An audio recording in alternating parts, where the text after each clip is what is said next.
أعوذ بالله من الشيطان الرجيم. بسم الله الرحمن الرحيم. یا ایھا الرسل،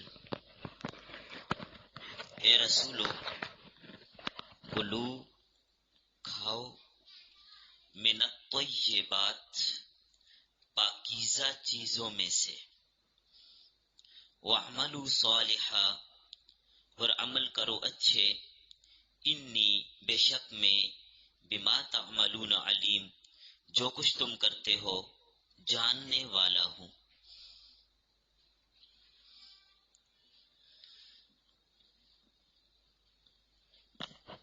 آپ سمجھ لیجئے سبق کا عنوان عقل حلال اور اعمال صالحہ کا حکم۔ عقل حلال اور اعمال صالحہ کا حکم۔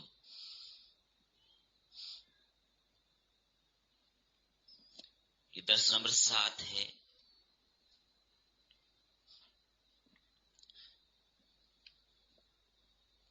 اللہ تعالیٰ نے حضرت نوح علیہ السلام اور دیگر انبیاء کا ذکر کیا اور بتایا کہ انہوں نے اللہ کا پیغام لوگوں تک پہنچایا اور توحید کی دعوت دی۔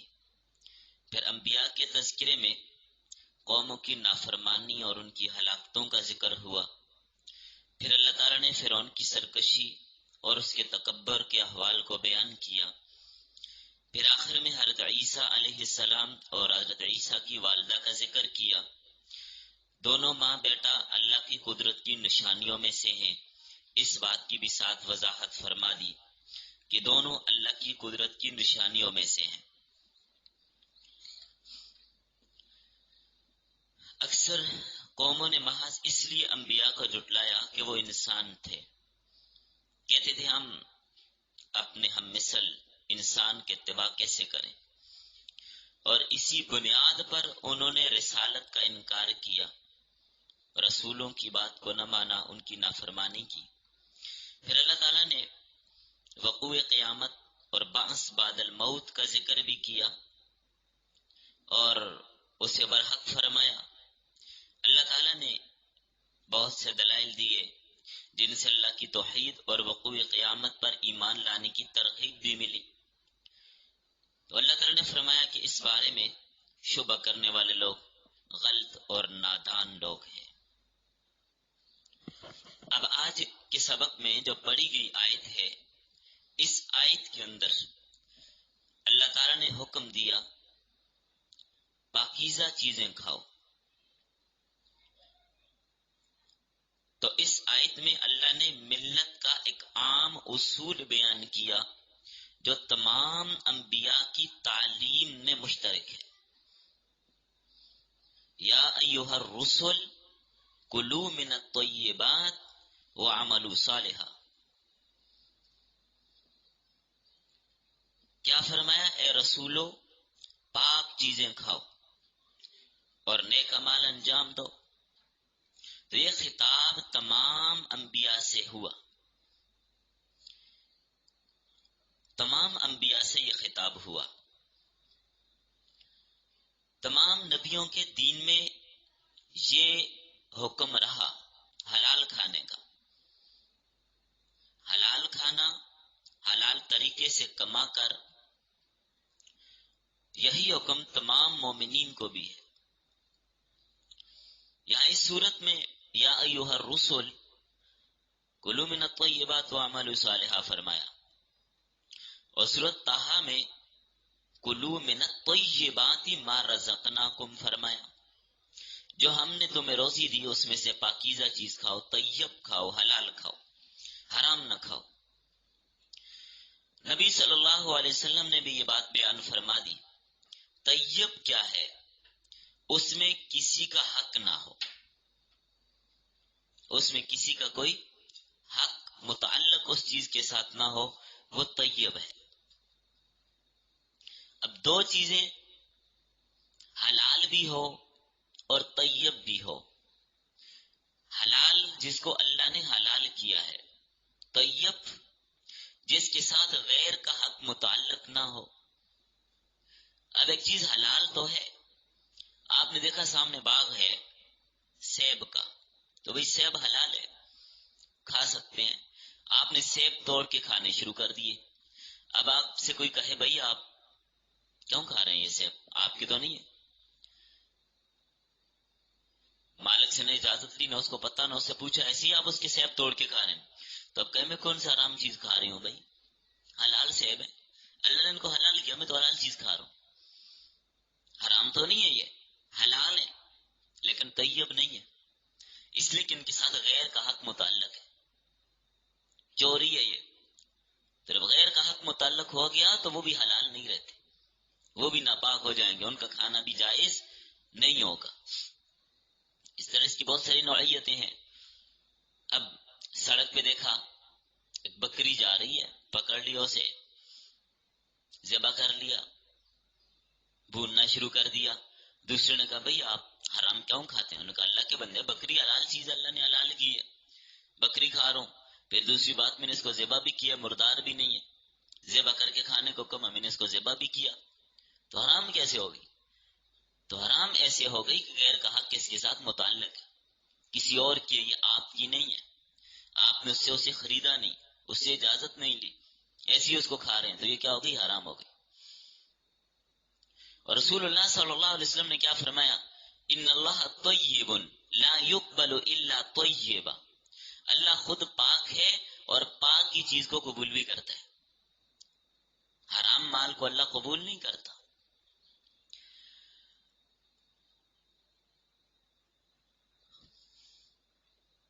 اسی لیے فرمایا کہ حلال چیزیں کھاؤ، حرام کھانے کی اجازت نہیں تھی. یہ حکم رسولوں کو دیا، کب دیا؟ تمام انبیاء سے خطاب کب ہوا؟ اس کے متعلق مختلف نظریات پائے جاتے ہیں. بعض مفسرین نے لکھا ہے کہ معراج کے موقع پر یہ خطاب کیا گیا تھا، جب تمام انبیاء نے بیت المقدس میں نبی صلی اللہ علیہ وسلم کی ابتدا میں نماز ادا کی.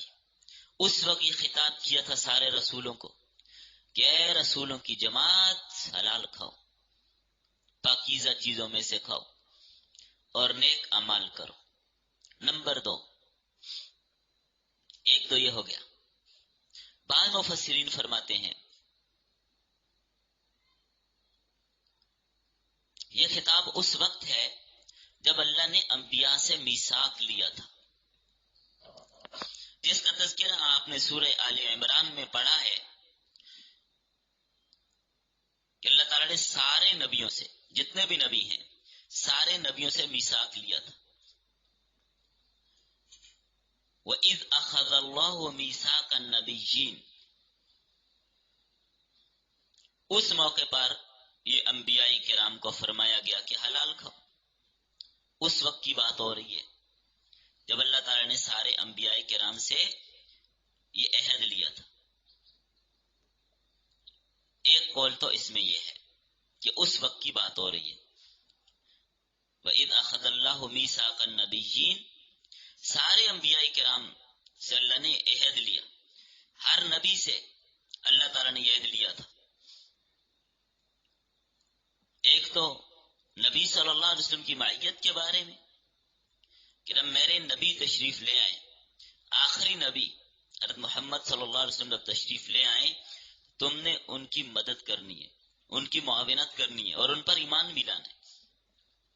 تو اسی موقع پر یہ عہد بھی لیا گیا، یہ عہد بھی اسی موقع پر لیا گیا، سب کو اکٹھا کر کے یہ خطاب اللہ تعالیٰ نے کیا تھا.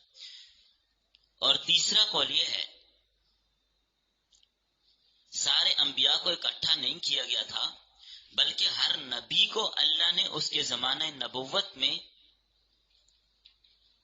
یہ حکم دیا تھا کہ حلال کھاؤ اور نیک عمل کرو.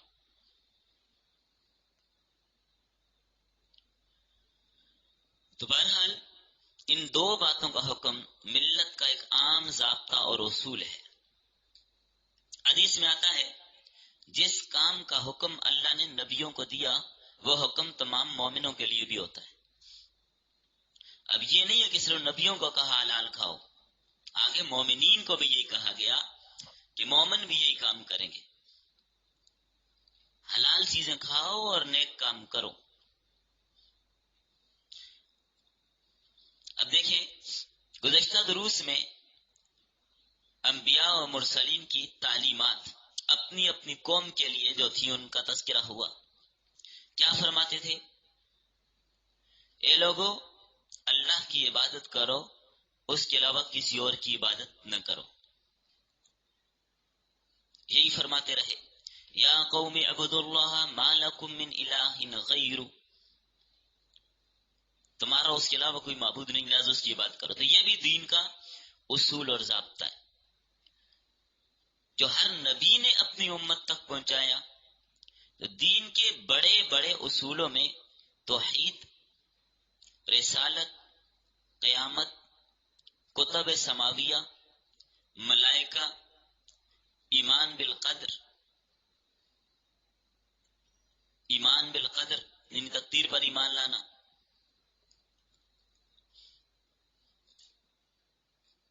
اور عقل حلال، اعمال صالحہ، ان چیزوں کا تعلق ملت کے ساتھ ہے. تو تمام انبیاء کا دین اور ملت ایک ہی ہے. تمام انبیاء کا دین اور ملت ایک ہی ہے. تو اسی لیے یہاں پر جو حکم دیا، اب دیکھیں جیسے سورۃ الانبیاء میں آپ نے یہ بات پڑھی تھی، ان ہذہ امتکم امۃ واحدہ، یہاں پر بھی اگلی آیت میں یہ بات آئے گی، لیکن ابھی ہم اس کی طرف نہیں گئے. یہاں پر یہی بات فرما دی. ملت میں کلی اصول ہوتے ہیں، اخلاق کی پاکیزگی، حلال کھانا، نیک اعمال کرنا، برے اعمال سے بچنا، اخلاق رذیلہ سے بچنا. تو یہ موٹے موٹے اصول سب ایک ہی ہوتے ہیں.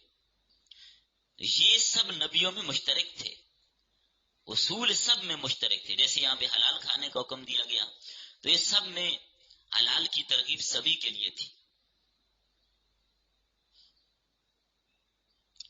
یہ تین چیزیں ملتی جلتی ہیں، دین، ملت، شریعت. عام طور پر یہ تین الفاظ استعمال ہوتے ہیں، دین، ملت، شریعت. دین میں بنیادی اصول ہوتے ہیں جو تمام انبیاء کی تعلیم میں ایک ہی ہوتے ہیں. توحید، رسالت، قیامت، تمام انبیاء کی دعوت میں سب ایک ہی ہیں. یہ نہیں ہے کہ ایک نبی آیا اس نے توحید کی دعوت دی اور دوسرا نبی آیا اس نے اس کا انکار کیا. نہیں، ایسا نہیں ہے. سب نبی توحید کی دعوت دیتے ہیں. سارے انبیاء توحید پر مشترک، اکٹھے ہیں، متحد ہیں. یہ مطلب نہیں ہے کہ ایک نبی کے زمانے میں توحید کا حلیہ اور ترتیب اور طریقہ یہ تھا اور دوسرے کے زمانے میں کوئی اور تھا. نہیں، ایک ہی تھا. عبادات صرف اللہ کی ہر نبی کے زمانے میں یہی رہا. قیامت ہر نبی نے کہا قیامت آئے گی، یہ نہیں کہ کسی نے بیچ میں آ کر یہ بھی کہا کہ نہیں جی نہیں آنی، ایسا کچھ بھی نہیں تھا. تو یہ بنیادی اصول ساری شریعتوں میں ایک ہی تھے، سارے انبیاء کی دعوت میں شامل تھے. ملت میں تو میں نے عرض کیا دین میں بنیادی اصول ہوتے ہیں جو تمام انبیاء کی تعلیم میں مشترک ہوتے ہیں. ملت میں کلی اصول ہوتے ہیں اور یہ بھی تمام انبیاء کی ملتوں کے لیے مشترک ہوتے ہیں. تیسری چیز شریعت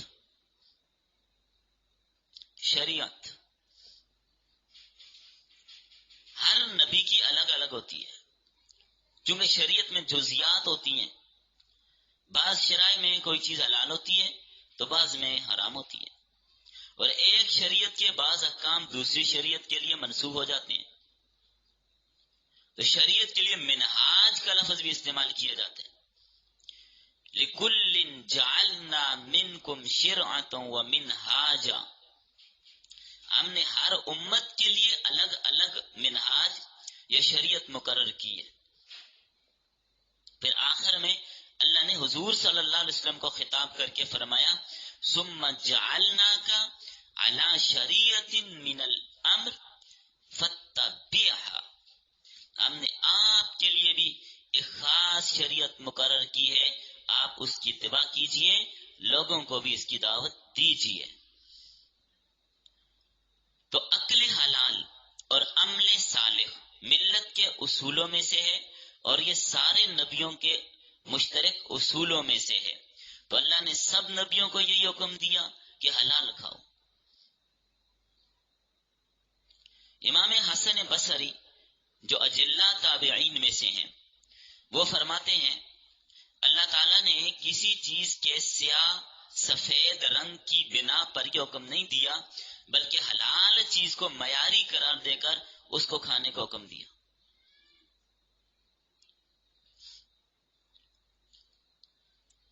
اور ایک روایت میں آتا ہے حضرت نعمان انہوں نے نبی صلی اللہ علیہ وسلم کی خدمت میں عرض کیا کہ اگر میں اللہ کی وحدانیت کو مانوں، اللہ کی رسالت کی گواہی دوں، نماز ادا کروں، زکوٰۃ ادا کروں، حلال کو حلال اور حرام کو حرام سمجھوں، تو کیا مجھے نجات حاصل ہو جائے گی؟ نبی صلی اللہ علیہ وسلم نے فرمایا ہاں، تجھے نجات مل جائے گی۔ تو حلت اور حرمت کے امتیاز کے بغیر، فرق کے بغیر کوئی آدمی بھی نجات نہیں پا سکتا۔ تو حلال اور حرام کی تعریف کیا ہے؟ الحلال ما احل اللہ والحرام ما حرم اللہ۔ حلال چیز وہ ہے جس کو اللہ نے حلال کیا، اور حرام وہ ہے جس کو اللہ نے حرام کیا۔ جس کو اللہ نے حلال کیا وہ حلال، جس کو اللہ نے حرام کیا وہ حرام۔ تو طیب، ابھی میں اس پر بحث کر بھی چکا، طیب اس چیز کو کہتے ہیں جو حلال بھی ہو اور پاکیزہ بھی ہو۔ بعض مقامات پر حلالا طیبا اکٹھا ذکر کیا، کلوا مما فی الارض حلالا طیبا، اکٹھا ذکر کیا، حلالا طیبا، دونوں لفظ استعمال ہوئے۔ تو کھانا عام طور پر حلال بھی ہوتا ہے اور پاکیزہ بھی، اور اگر اس میں بدبو پیدا ہو جائے تو اب حلال تو ہوگا لیکن اب پاکیزہ نہیں رہے گا، بلکہ اب اس کا کھانا جائز، کھانا خراب ہو جائے، بدبو پیدا ہو جائے، اب اس کا کھانا جائز نہیں ہوگا، اس لیے کہ صحت کے لیے مضر ہے۔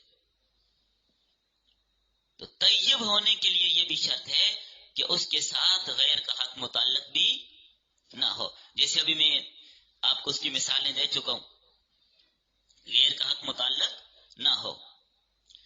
اگر ایک چوری کی بکری کو شرعی طریقے سے ذبح کر کے اس کا گوشت پکایا جائے تو اس کا گوشت پاک ہے، بدبودار نہیں ہے، لیکن طیب نہیں ہے یہ، اس لیے کہ بکری چوری کی ہے۔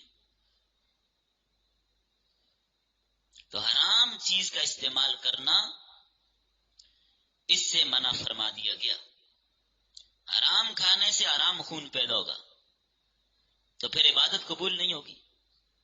اسی طرح حرام لباس پہننے سے بھی عبادت قبول نہیں ہوتی۔ امام شاہ ولی اللہ محدث دہلوی رحمۃ اللہ علیہ اپنی کتاب حجت اللہ البالغہ میں فرماتے ہیں، کھانا پینا جو باب ہے اس کا فلسفہ فرماتے ہیں، یاد رکھو انسان کی نیک بختی 4 چیزوں پر موقوف ہے، 4 خصلتوں پر انسان کی نیک بختی موقوف ہے۔ وہ کیا ہے؟ نمبر 1 طہارت، نمبر 2 اخبات، نمبر 3 سماحت، اور نمبر 4 عدالت۔ طہارت، اخبات،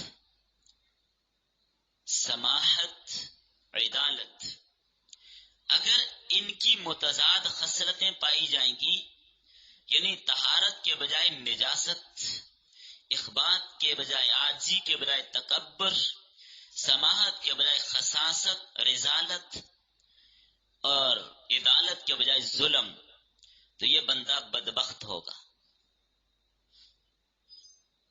تو سعادت مند وہ ہے جس میں 4 خصلتیں پائی جائیں۔ تو فرماتے ہیں کہ انسان کے جسم اور اخلاق پر خوراک کا سب سے زیادہ اثر ہوتا ہے۔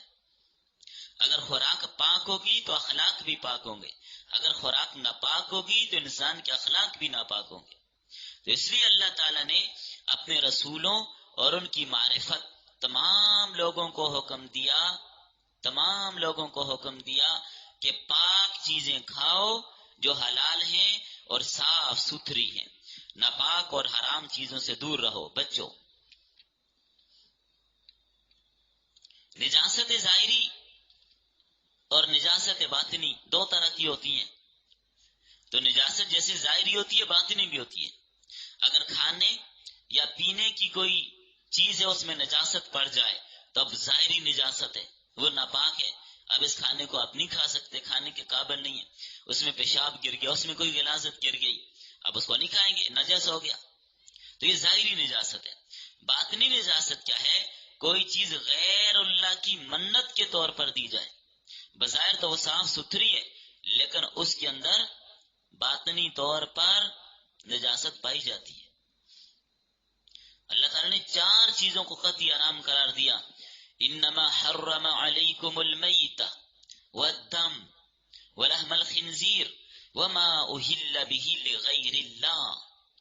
تو ان سے ہر ایک چیز کے بارے میں انما حرم علیکم المیت، مردار تمہارے اوپر حرام کیا گیا۔ تو یہ کیا ہے؟ مردار میں ظاہری نجاست ہے، خون کے استعمال سے درندگی کی خصلتیں پیدا ہوتی ہیں۔ جو جانور خون چوستے ہیں، خون پیتے ہیں دوسرے جانوروں کا، ان میں درندگی پائی جاتی ہے۔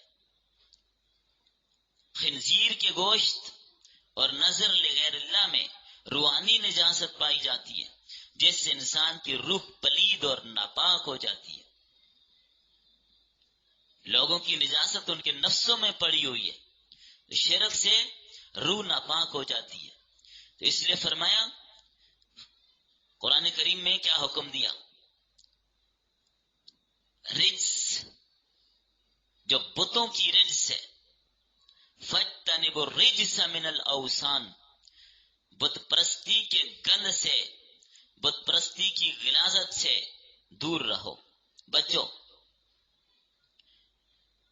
تو جس شخص کا دل اور دماغ اور روح ناپاک ہے وہ اللہ کی برگاہ میں پہنچنے کی اہلیت نہیں ہے۔ تو اللہ کی برگاہ میں وہی اعمال پہنچتے ہیں جو پاک اور صاف ہوں، شرک سے پاک ہوں۔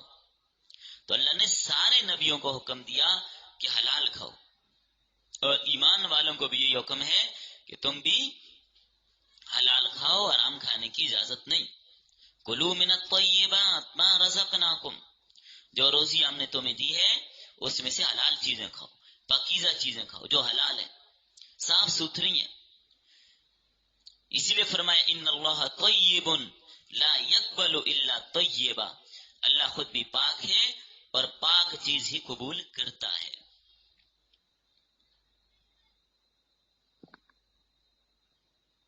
تو عقل حلال لازم اور ضروری ہے۔ عقل حلال کے بغیر انسان ترقی کی منازل طے ہی نہیں کر سکتا۔ امام حسن بصری رحمۃ اللہ علیہ سے یہ بھی منقول ہے، کاش مجھے خالص حلال روزی نصیب ہو تو میں اسے اسپتالوں میں بیماروں پر تقسیم کر دوں، کیونکہ حلال خوراک میں اللہ نے شفا رکھی ہے، بیمار ٹھیک ہو جائیں اس سے۔ بہرحال جہاں اللہ پاک نے پاک اشیاء کھانے کا حکم دیا، نیک عمل کرنے کا بھی حکم دیا، نیک عمل کرنے کا حکم بھی دیا، نیک عمل کرو۔ وَعَمَلُوا صَالِحًا، نیک عمل کیا ہے؟ نیک عمل نماز پڑھنا، روزہ رکھنا، زکوٰۃ ادا کرنا، ذکر و اذکار میں اپنا وقت گزارنا، اللہ نے استطاعت دی ہے تو حج کرنا، اس کی استطاعت نہیں، عمرے کی استطاعت ہے تو عمرہ کرنا، اللہ نے استطاعت دی ہے تو رسول اللہ صلی اللہ علیہ وسلم کی محبت کا حق ادا کرنا۔ آپ کی محبت کا حق کیا ہے؟ آپ کی سنتوں پہ چلنا، آپ کی کامل اتباع کرنا، آپ کے نقش قدم کو اپنانا، آپ کی سیرت کو اپنانا، آپ صلی اللہ علیہ وسلم پہ کثرت کے ساتھ درود شریف پڑھنا، آپ صلی اللہ علیہ وسلم سے ملاقات کا شوق رکھنا، آپ صلی اللہ علیہ وسلم کے روزہ مبارک پر حاضری کا شوق رکھنا، اور استطاعت ہو تو بار بار حاضری دینا، صدقات خیرات کرنا، فطرانہ ادا کرنا، قربانی کرنا، دوسروں کے ساتھ حسن سلوک کرنا، اچھے اخلاق سے پیش آنا، دین کی خدمت کرنا، دین سیکھنا سکھانا، لوگوں تک پہنچانا، غریبوں یتیموں مسکینوں بیواؤں کی مدد کرنا، مساجد مدارس کا خیال رکھنا، یہ سب کیا ہے؟ اعمال صالحہ ہیں۔ وعملوا صالحا، نیک اعمال کرو، اچھے اعمال کرو جس سے صالحین میں تمہارا شمار ہو جائے۔ تو نیک اعمال کرنے لازمی اور ضروری ہے۔ نیک اعمال ہوں گے تو انسان صالحہ میں شامل ہوگا۔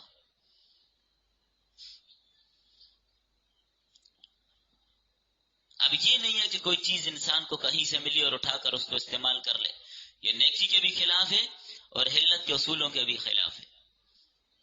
اس کے لیے اصول و ضوابط بتا دیے، کیا چیز حلال ہے اور کیا حرام ہے، حلال کیا ہے اور حرام کیا ہے۔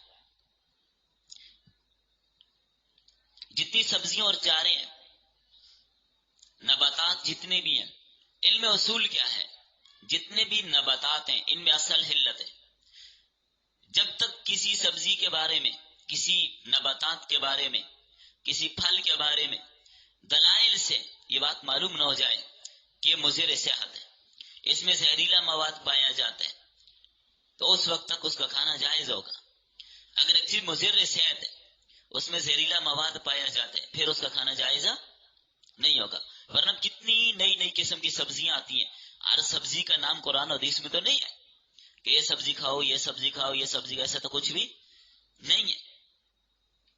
دو چار چیزوں کے علاوہ باقی سبزیوں کے نام ملتے نہیں قرآن و حدیث میں۔ اب دیکھیں کوئی آدمی کہ جی پالک کہاں سے آئی، بھنڈی کہاں سے آ گئی، بینگن کہاں سے آ گیا، آلو کہاں سے آ گیا، یہ گوبھی کہاں سے حلال ہو گئی، گاجر کیسے حلال ہو گئی۔ اب یہ جتنی بھی چیزیں ہیں، یا یہ عربی ہے، یہ مٹر ہے، یہ فلاں چیز ہے، یہ کیا اصول کی روشنی میں اس کو دیکھا گیا کہ جتنی بھی نباتات ہیں ان میں اصل حلت ہے۔ ساری کی ساری نباتات کیا ہے؟ حلال۔ ہاں، جن نباتات میں کوئی زہریلی چیز پائی جاتی ہے اس کے کھانے کی اجازت نہیں ہوگی، بس بات ختم۔ باقی غلجات ہیں، نباتات ہیں، ان میں یہی بات ہے۔ اب جو چاول ہیں، نبی صلی اللہ علیہ وسلم کے زمانے میں تھے ہی نہیں، تو آپ کیسے ان کو حلال کہیں گے؟ وہ ایک صاحب کہنے لگے جی چاول ہاتھ سے کھانا سنت ہے۔ ان کو بھائی چاول کھانا ہی سنت نہیں، ہاتھ سے کھانے والی بات تو بات کی ہے، سمجھ گئے؟ چمچ سے آپ کیوں کھا رہے ہیں؟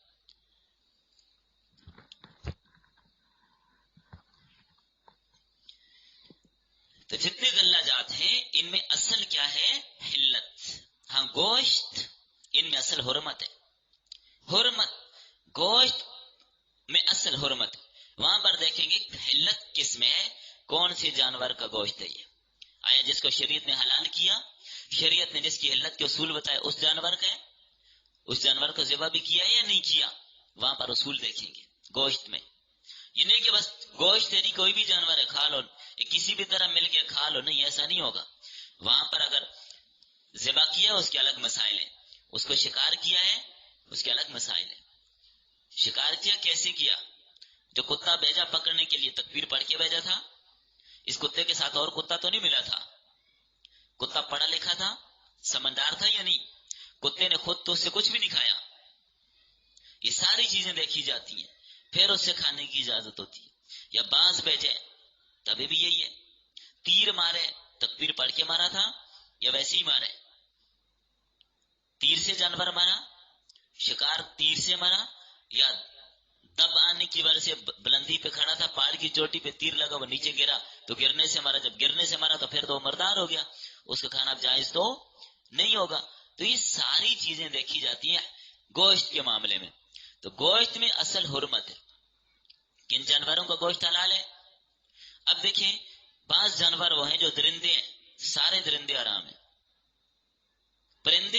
پرندوں میں اصول یہ ہے، وہ پرندے جو پنجوں سے شکار نہیں کرتے وہ حلال ہیں، جو پرندہ پنجے سے شکار کرتا ہے وہ حرام ہوگا۔ اور باقی جو دریائی جانور ہیں، دریائی جانوروں میں صرف مچھلی حلال ہے، باقی سب حرام ہے۔ تو باقی جو چوپائے ہوئے ہیں ان میں دیکھیں گے جو جانور کچلی سے شکار کرتا ہے وہ حرام ہوگا، جو کچلی سے شکار نہیں کرتا وہ حلال ہوگا، اس کو آپ کھا سکتے ہیں، اس کا کھانا جائز ہوگا۔ اب اس حوالے سے آپ دیکھ لیجئے، اونٹ ہے، گائے ہے، بیل ہے، بھینس ہے، بکری ہے، بکرا ہے، دمبا ہے، لیلا ہے، یہ سب کیا ہے؟ کچلی سے شکار کرنے والے جانور نہیں ہیں، ان کو آپ کھا سکتے ہیں۔ تو حلال اور حرام اس کا ضابطہ میں نے آپ کو بتا دیا، یہ اصول میں نے آپ کو بتا دیا، باقی انشاءاللہ اس حوالے سے آئندہ سبق میں پڑھیں گے۔ ابھی ٹائم ہو گیا۔ السلام علیکم ورحمۃ اللہ وبرکاتہ۔